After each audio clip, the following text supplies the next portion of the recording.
We are going to begin with more than 2.5 years after the Las Vegas Strip became the site of the deadliest mass shooting in modern U.S. history. The man who illegally made and sold the ammunition connected to 1 October will be spending time in prison. Douglas Haig was sentenced this afternoon in federal court, and that is where we find 13 Action News reporter Sean Delancey. He's live with more on today's proceedings. Sean.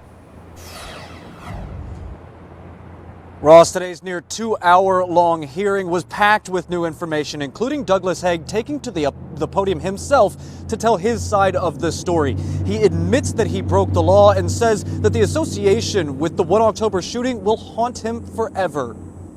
Douglas Haig walked out of the Las Vegas federal courthouse sentenced to spend 13 months in prison.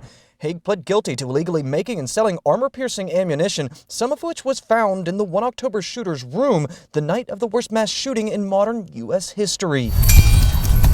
Before sentencing, Judge James Mahan explicitly separated Haig from any responsibility for the shooter's actions. Yes, he sold ammunition, but he had absolutely no idea whatsoever what Mr. Paddock had in mind. Haig's attorneys successfully argued that despite investigators finding more than 150 rounds of his armor-piercing ammunition in the Mandalay Bay hotel room overlooking the Route 91 music festival, some with Haig's fingerprints on them, that Haig had no idea what the shooter had intended.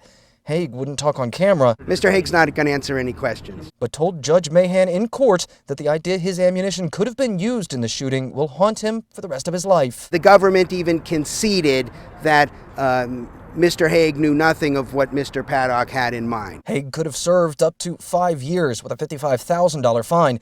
Instead, he'll serve 13 months minus time served with no fine. We would have been happier with an even lower sentence, but fair enough. The judge basically split the baby here. Now, the judge also allowed Haig to potentially serve a portion of his sentence in home confinement. Haig is supposed to turn himself into authorities on October 2nd of this year. Sean Delancey, 13 Action News.